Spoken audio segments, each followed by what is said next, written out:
Hello everyone, আশা করছি সবাই ভালো আছেন। সো আমাদের ফেসবুক অ্যাডসের জার্নিতে আপনাকে আরও একবার ওয়েলকাম। সো আমরা লাস্ট ক্লাসে কিন্তু দেখে ফেললাম যে একটা বিজনেস ম্যানেজারকে আপনি আন্ডারস্ট্যান্ড করবেন কীভাবে। আমি পুরো জিনিসটাই আপনাকে হাতে কলমে এঁকে এঁকে দেখাইছি। আর আজকের ক্লাসে আমরা পুরো জিনিসটাকে আপনাকে আমি স্ক্রিন শেয়ার করে আপনাকে আমি ইন্টারফেস দেখিয়ে প্রত্যেকটা অপশন দেখিয়ে দিয়ে এই জিনিসটা আবারও বোঝাবো। সো আপনি বলতে পারেন আমাদের আজকের ক্লাসটা একটা recap class, but recap class হলেও লাস্ট ক্লাসে হাতে কলমে দেখছি, আজকের ক্লাসে একদম ক্লিক করে করে দেখব। সো আবারও বলছি, আমি আমার ক্যারিয়ারের শুরুতে এই জিনিসটাকে বুঝতে বেশ প্রবলেম ফেস করছিলাম, বিকজ আমাকে কেউ এভাবে ধরিয়ে ধরিয়ে বুঝিয়ে দেয় নাই। বাট আমি আপনাকে বুঝিয়ে দিচ্ছি, আশা করি জিনিসটা আপনার বেশ কাজে আসবে এবং আপনাকে ওভারঅল বিজনেস ম্যানেজারটা বুঝতে হেল্প করবে। সো চলেন তবে আমরা আমাদের ল্যাপটপ স্ক্রিনে চলে যাই। সো আই গেস আপনি আমার স্ক্রিন দেখতে পাচ্ছেন। সো স্ক্রিনে এসেই আপনার প্রথম কাজ হলো business.facebook.com লিখে সার্চ করা। সো আমরা যখনই business.facebook.com লিখে সার্চ করব, আমাদের একটা ইন্টারফেস আসবে। আমার ইন্টারফেসটা এমন, কিন্তু স্টার্টিংয়ে আপনার ইন্টারফেসটা এমন নাও হতে পারে। তবে আমি আপনাকে একটা ইনফরমেশান ফার্স্টেই দিয়ে রাখি, সেটা হচ্ছে যদি আপনার একটা ফেসবুক পেজ থাকে অ্যান্ড আপনি যদি business.facebook.com লিখে সার্চ করেন, তাইলে আপনার বিজনেস ম্যানেজার আসবে না। আপনার যেটা আসবে সেটা হচ্ছে মেটা বিজনেস স্যুট। এখন what is Meta business suite? এই যে হচ্ছে মেটা বিজনেস স্যুট। আমরা যদি একটু মেটা বিজনেস স্যুটে চলে যাই, তাহলে আপনার একটু বুঝতে বেশ সুবিধা হবে। সো business.facebook.com-এ আসার পর আমাদের কাজ হচ্ছে বেসিক্যালি আন্ডারস্ট্যান্ড করা যে এই ম্যানেজারটা আসলে কোথায় কি আছে। সো চলেন আমরা একটু ব্যাপারটা আন্ডারস্ট্যান্ড করে ফেলি। সো ফার্স্ট অফ অল খেয়াল করে দেখেন, আমরা যখনই আমাদের বিজনেস ম্যানেজারে চলে আসছি, তখন লেফট পাশে এই যে একটা ইন্টারফেস আমরা দেখতে পাচ্ছি, অ্যান্ড লেফট পাশে আপনি দেখতে পাচ্ছেন এইখানে একটা বক্স আছে। এইখানে যদি আমরা ক্লিক করি, তাহলে আমরা দেখতে পাবো এই যে বিজনেস পোর্টফোলিও। আমি আপনাকে আমাদের প্রিভিয়াস একটা ক্লাসে মেনশন করছিলাম যে বিজনেস পোর্টফোলিও বা বিজনেস ম্যানেজার বলে আমাদের কিছু আছে। সো এই হচ্ছে বেসিক্যালি আমাদের বিজনেস পোর্টফোলিও। আপনি দেখতে পাচ্ছেন আমার এখানে বেশ কয়েকটা পোর্টফোলিও আছে। এগুলো কিছু আমার পোর্টফোলিও, কিছু ক্লায়েন্টের পোর্টফোলিও, এরকম। সো এই হলো বেসিক্যালি আমাদের বিজনেস পোর্টফোলিও। এবং নিচের দিকে গেলে আপনি দেখতে পাবেন ইউর অ্যাকাউন্ট নামে একটা অপশন আছে। এই অ্যাকাউন্টটাই হচ্ছে বেসিক্যালি আপনার পিএ, মানে পার্সোনাল অ্যাড অ্যাকাউন্ট। সো আমরা বেসিক্যালি এই পার্সোনাল অ্যাড অ্যাকাউন্টটাকে ব্যবহার করেই আমাদের অ্যাডভার্টাইজমেন্টগুলো রান করি। আর আমাদের অ্যাডভার্টাইজমেন্ট রান করার জন্য আমরা জানি যে আমাদের বিজনেস ম্যানেজারের ভেতরে একটা অ্যাড অ্যাকাউন্ট থাকার জরুরি আছে। সো চলেন আমরা আমাদের অ্যাড অ্যাকাউন্টটাকে খুঁজে বের করি। সো আবারও দেখেন, আমি business.facebook.com লিখে সার্চ করা মাত্র এখানে চলে আসে বিজনেস পোর্টফোলিও, তার ঠিক নিচে চলে আসে অ্যাডস ম্যানেজার। সো আমরা এখন যদি অ্যাডস ম্যানেজার অপশনটা ক্লিক করি, তাহলে আমরা অ্যাড অ্যাকাউন্টে পৌঁছে যেতে পারবো। এখন বিজনেস পোর্টফোলিও মানে কি, বা বিজনেস ম্যানেজার মানে কি, যেখানে অনেকগুলা বিজনেস ম্যানেজারকে একসাথে ম্যানেজ করা হয়, সেটাই হলো বেসিক্যালি বিজনেস ম্যানেজার বা বিজনেস পোর্টফোলিও। একইভাবে আমাদের যেই ম্যানেজারে অনেকগুলো অ্যাড অ্যাকাউন্টকে একসাথে ম্যানেজ করা হয়, সেটাকে বলে বেসিক্যালি অ্যাডস ম্যানেজার। সো আমরা যদি অ্যাডস ম্যানেজার অপশনটা ক্লিক করি, তাহলে আমরা এখন আমাদের অ্যাডস ম্যানেজারে পৌঁছে যাব। অর্থাৎ যেটা নিয়ে আমরা কথা বলতেছিলাম যে আমাদের বিজনেস ম্যানেজারের ভেতরে একটা বিজনেস অ্যাডস ম্যানেজারও বা অ্যাডস অ্যাকাউন্টও থাকা লাগবে। সো চলেন আমরা অ্যাডস ম্যানেজারে ক্লিক করি এবং অ্যাডস ম্যানেজারে পৌঁছে যাই এবং গিয়ে দেখি অ্যাডস ম্যানেজার আসলে দেখতে কেমন। সো এই হচ্ছে বেসিক্যালি আমাদের অ্যাডস ম্যানেজার বা আমাদের একটা অ্যাডস অ্যাকাউন্ট। সো আপনি আবার যদি একটু খেয়াল করেন, আমি অ্যাডস ম্যানেজারে আসার পর লেফট পাশে আমাদের বিজনেস পোর্টফোলিও অপশনটা রয়ে গেছে। আমাদের রাইট নাও যে পোর্টফোলিওতে আমরা আছি, এটা হচ্ছে লার্নিং মেটের পোর্টফোলিও, মানে আমাদের নিজেদের বিজনেস পোর্টফোলিও। এবং আমাদের এই পোর্টফোলিও ডান দিকে যদি একটু খেয়াল করেন, এইখানে দেখতে পাবেন আপনি এই হচ্ছে বেসিক্যালি অ্যাড অ্যাকাউন্ট। আমি যে এইখানে ক্লিক করি, তাহলে আমার এই পোর্টফোলিওতে থাকা যতগুলো অ্যাকাউন্ট আছে সেই অ্যাকাউন্টগুলো আমাকে দেখাবে। দ্যাট মিনস আমরা কিন্তু আগেই বলছি যে একটা বিজনেস ম্যানেজারের ভেতরে আমরা বেসিক্যালি বেশ কয়েকটা অ্যাড অ্যাকাউন্ট রাখি বা বিজনেস পোর্টফোলিওর ভিতরে আমরা অ্যাড অ্যাকাউন্ট ক্রিয়েট করি এবং সেই অ্যাড অ্যাকাউন্ট থেকে মেইনলি আমরা অ্যাড চালাই। সো এই হচ্ছে বেসিক্যালি সেই অ্যাড অ্যাকাউন্টগুলো। এছাড়া আপনার যদি আরও অ্যাড অ্যাকাউন্ট থাকে, আপনি see more ad account click করলে এইখানে আপনার হাতে থাকা বা আপনার কন্ট্রোলে থাকা সমস্ত অ্যাড অ্যাকাউন্টগুলো আপনাকে শো করবে।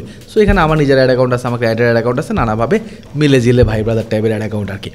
সো আই গেস আপনি এই জিনিসটা বুঝতে পারছেন যে আমরা যদি আমাদের বিজনেস ম্যানেজারে আসি, আমরা লেফট পাশে বেসিক্যালি বিজনেস ম্যানেজারকে পাই আর উপর দিকে বেসিক্যালি আমরা অ্যাড অ্যাকাউন্টকে পাই। সো এটা তো আমরা বুঝলাম যে বিজনেস ম্যানেজার কোথায় পাই, অ্যাড অ্যাকাউন্ট কোথায় পাই। এখন যেটা বোঝার জিনিস সেটা হচ্ছে এই অ্যাড অ্যাকাউন্টগুলোকে আমরা ক্রিয়েট করি কীভাবে। সো এই অ্যাড অ্যাকাউন্টগুলো ক্রিয়েট করার জন্য আমাদেরকে যেটা করতে হয় সেটা হচ্ছে আমাদেরকে বিজনেস সেটিংয়ে চলে যেতে হয়। মাথায় রাখবেন যে বিজনেস ম্যানেজারের সমস্ত সমস্যার সমাধান বিজনেস সেটিংয়ের মধ্যেই থাকে। এখন এই বিজনেস সেটিং আপনি খুঁজে পাবেন কীভাবে? বিজনেস সেটিং খুঁজে পাওয়ার জন্য আপনাকে যেটা করতে হবে, এই যে দেখেন আমাদের এখানে অল টুলস নামে অথবা হ্যামবার্গার মেনু অথবা 3 লাইন একটা অপশন আছে। সো এটাকে 3 লাইনও বলতে পারেন, এটাকে আবার হ্যামবার্গার মেনুও বলে, এটাকে আবার অল টুলসও বলে। আপনি যেভাবে খুশি যে নামে খুশি রাখতে পারেন। আপনি অল টুলস অপশনটা যদি ক্লিক করেন তাহলে আমাদের আরেকটা ইন্টারফেস আসবে, এই হচ্ছে সেই ইন্টারফেস। এবং এই ইন্টারফেসে আপনি দেখতে পাবেন আমাদের একটা বিজনেস সেটিং নামে অপশন আছে। সো বিজনেস সেটিং অপশনটা খুঁজে পাওয়ার জন্য আমরা একটু যদি এই ম্যানেজ অপশনে চলে আসি, একটু যদি নিচে নামি, তাহলে আমরা দেখতে পাবো বিজনেস সেটিং নামে একটা অপশন এখানে দেখা যাচ্ছে। সো এখন যদি আমরা বিজনেস সেটিং অপশনটা ক্লিক করি তাহলে আমাদেরকে আরেকটা ইন্টারফেসে নিয়ে যাবে। বেসিক্যালি ওই ইন্টারফেসেই আপনি অ্যাড অ্যাকাউন্ট খোলার অপশনটা পেয়ে যাবেন।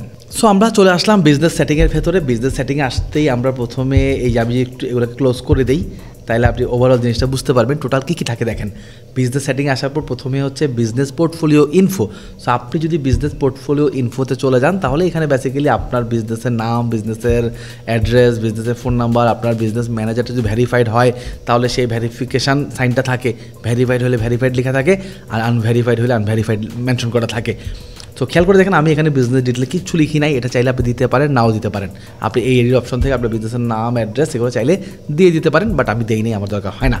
দেন এখানে একটা জিনিস দেখবেন, এখানে বেসিক্যালি যেটা বেশি ইম্পর্ট্যান্ট বা যেটা আপনার বেসিক্যালি জানা থাকা উচিত সেটা হচ্ছে এই জিনিসটা, অ্যাড অ্যাকাউন্ট ক্রিয়েশন লিমিট। এই প্রশ্নটা অনেকেই করে যে আমি একটা বিজনেস ম্যানেজারে কয়টা অ্যাড অ্যাকাউন্ট ক্রিয়েট করতে পারবো, এই প্রশ্নটা অনেকেই করে।